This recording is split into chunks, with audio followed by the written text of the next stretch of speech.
what is Docker and what are its benefits? See, we have seen a typical application development lifecycle would be a developer is responsible for developing the application and would need a development platform. Development platform will comprise of tools which include something like editors or compilers, the runtime softwares, and many other things. And then after the application is developed, before it is actually released for end users, it is supposed to be thoroughly tested. So we need a test environment, and of course the test environment is the closest to the production, but it may not have exactly the same amount of load unless intentionally put up on it. So we are going to have test environment where all the things which probably we would need in production are also going to be present.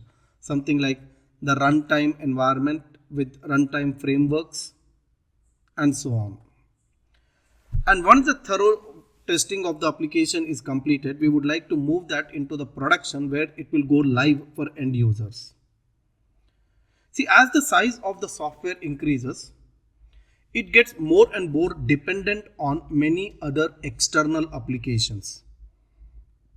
And with the increase in its dependency, it becomes more and more complicated to move the application as it is developing from one environment to the other environment.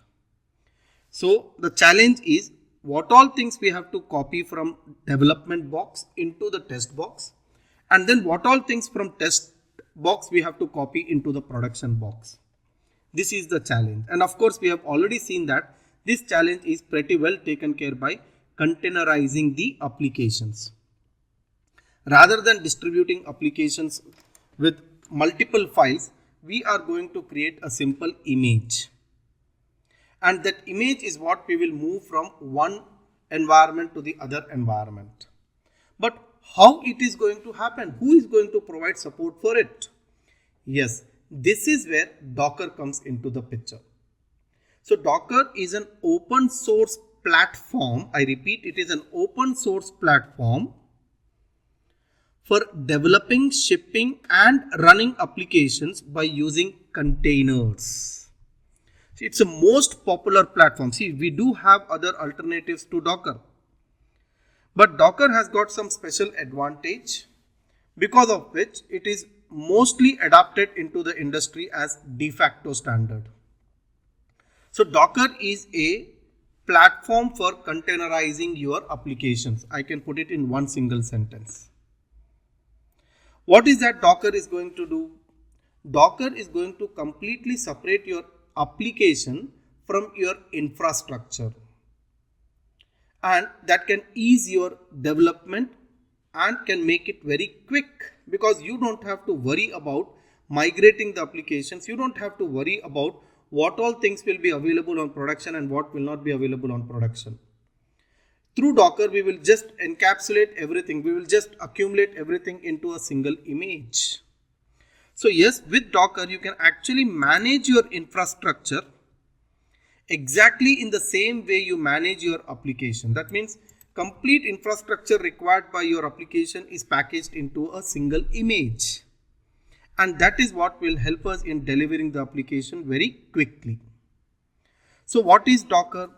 Docker as a platform uses Docker Engine. What is Docker Engine? We are going to see. But Docker uses Docker Engine, with the help of which it is going to build and package applications as Docker images.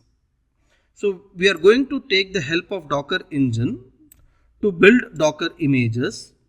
But the procedure for building the Docker images, what all files should be copied, how the directory structure should be, how it should be compiled into the final output, all those instructions are available in Docker file.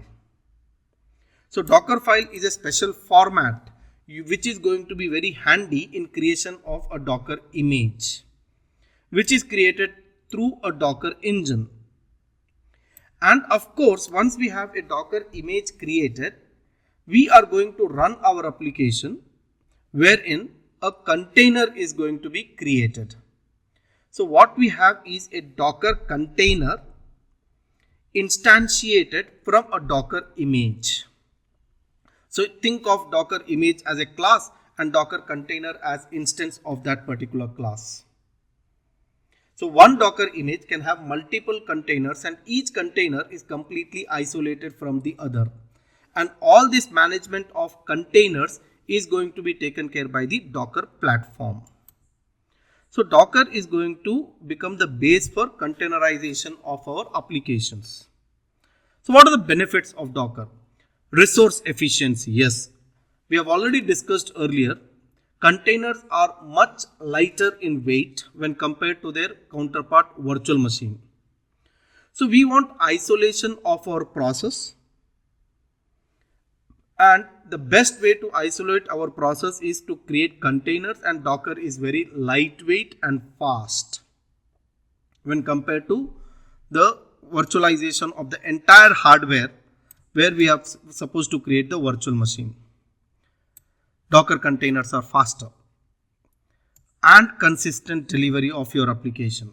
They are fast and consistent delivery of application.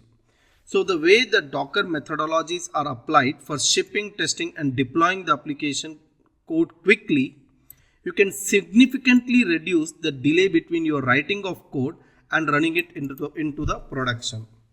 See, earlier we used to have a model where we would have all the specification at one time gathered, and then finally once everything is completed, we deliver the application. But today it is no more like that. We use agile methodology. The specification keeps changing on a regular basis as we are delivering our output to the end user. Maybe not to a major extent, but minor changes is a continuous process. So we want very fast movement of application from development box to a production box. And that can be achieved very fast by making use of Docker. Yes, continuous deployment and testing is also a facility which is basically used by all modern DevOps, which is also, yes, suitable for agile methodology. So what we used to do in the past was a waterfall model, but today it is all agile methodology in which DevOps is going to play a very, very important role for migrating the applications from development machine to, let us say, the production machine.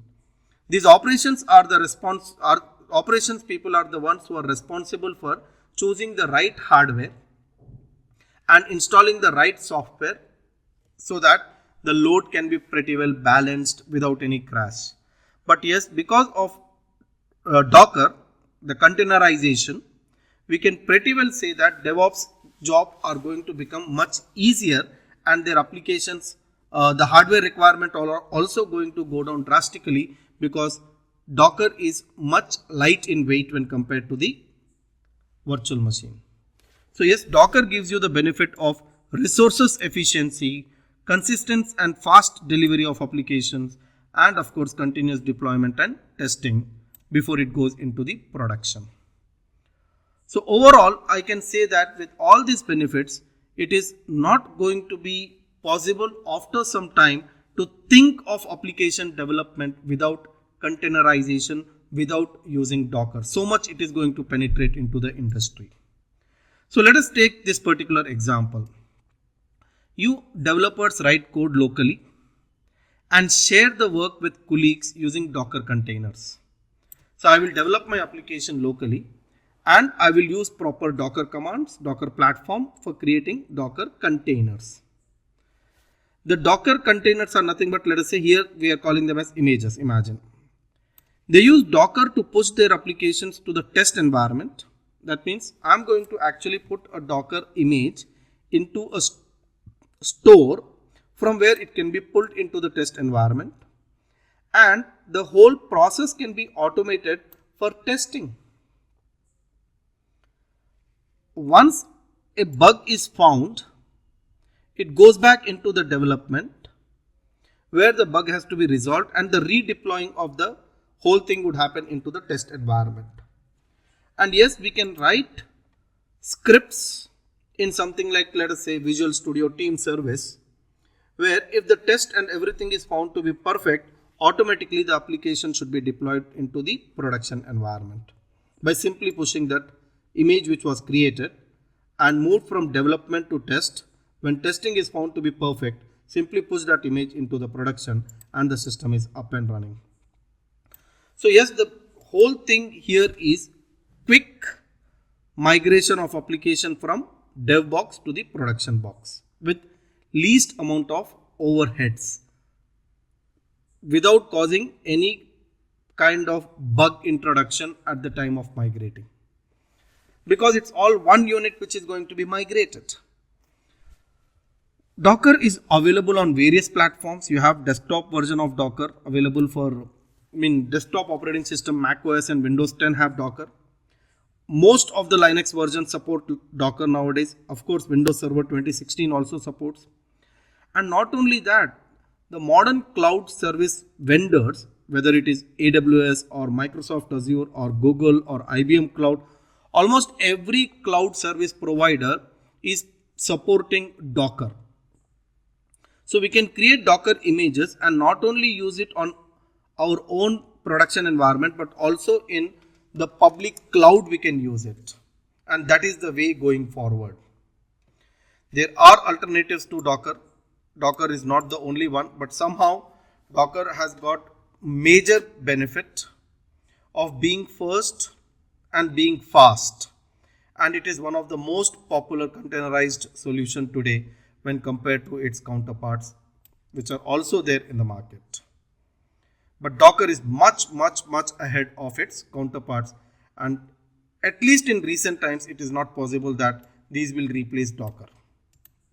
So yes, now that we have understood what is Docker, next we are going to invest our time in understanding the taxonomy, the terminology which is associated with Docker. Thank you.